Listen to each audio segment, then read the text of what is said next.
Assalamualaikum warahmatullahi wabarakatuh. Selamat malam, salam sejahtera buat kalian semua dimanapun berada. Di sini saya Asep Rendi dari Program Studi Manajemen Institut Bisnis Muhammadiyah Bekasi. Nah, pada kesempatan yang berbahagia ini saya akan sedikit sharing ya mengenai materi tentang human capital dalam era knowledge economy dan human capital readiness. Nah, langsung saja yuk kita simak ke materinya. Pengertian human capital merujuk pada seluruh sumber daya yang dikontribusikan secara utuh untuk keberlangsungan organisasi. Nah, sumber daya tersebut antara lain sumber daya fisik, knowledge, sosial, dan juga reputasi atau image perusahaan. Nah, pada era industri, sumber daya manusia dihargai karena kekuatan dari ketahanan fisik manusia untuk mencapai target suatu organisasi atau perusahaan.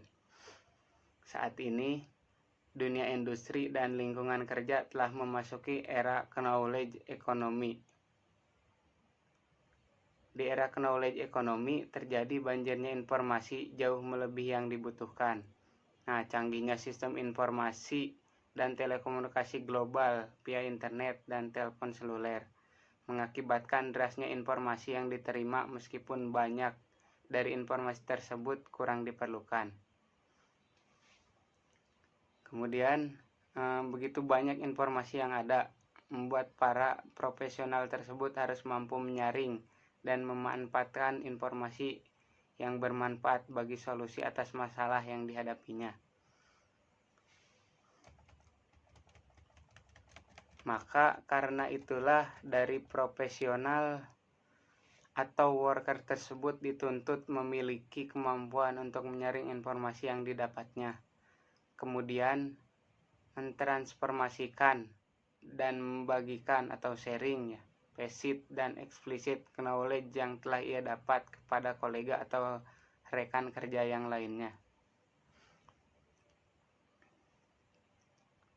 Di samping itu, para knowledge worker diharapkan mampu meningkatkan kemampuan inovasi serta mampu mensinergikan pengetahuan dan wisdom dari seluruh anggota tim yang dipimpinnya, sehingga bisa menghasilkan inovasi baru berupa jasa, produk, atau bisnis proses.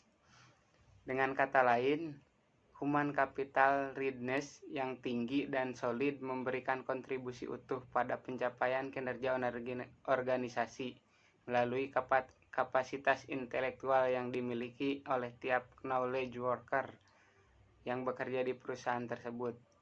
Selain itu, organisasi dapat memberdayakan secara maksimal aspek social skill yang dimiliki oleh para knowledge worker untuk menjaga dan mengembangkan reputasi organisasi atau perusahaan tersebut. Kemudian Pandepenter 2002 juga merangkum pendapat Joste 1997 dalam Wig et al. Yang menyebutkan adanya dua kecenderungan utama yang mempengaruhi perkembangan knowledge economy, yakni globalisasi dan teknologi. Dalam era knowledge economy diidentifikasi pula adanya perubahan pada aspek sebagai berikut. Pentingnya keseimbangan hukum ekonomi digantikan oleh aspek knowledge dan informasi yang saat ini menjadi aset terpenting.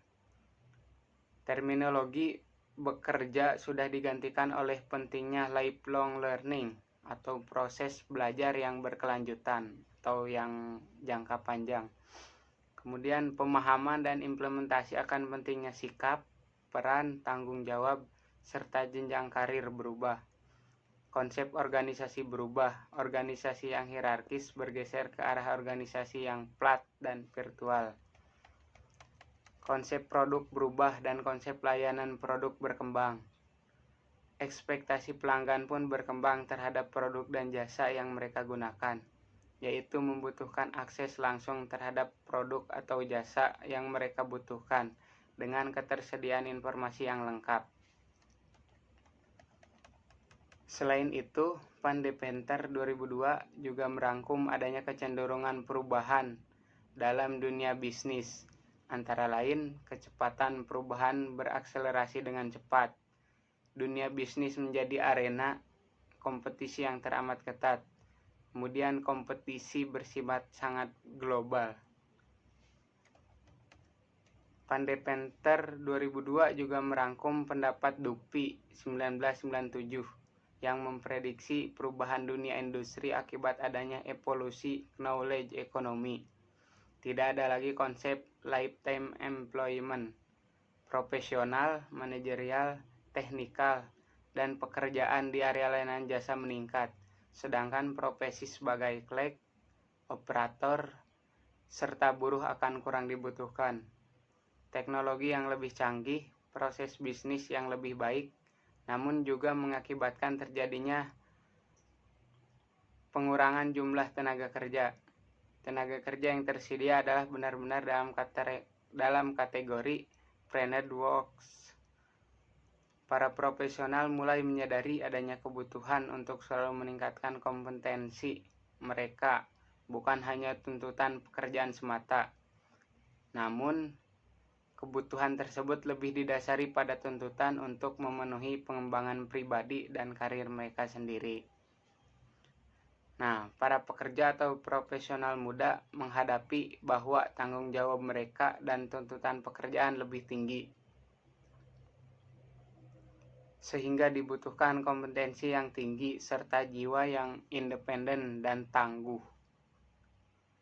Kompetisi global memaksa adanya peningkatan produktivitas di dunia kerja yang menjanjikan ketidakpastian. Pemaparan materi dari saya mengenai human capital dalam era knowledge economy dan human capital readiness. Semoga dapat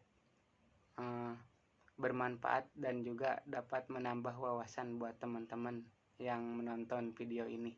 Terima kasih, salam sejahtera. Wassalamualaikum warahmatullahi wabarakatuh.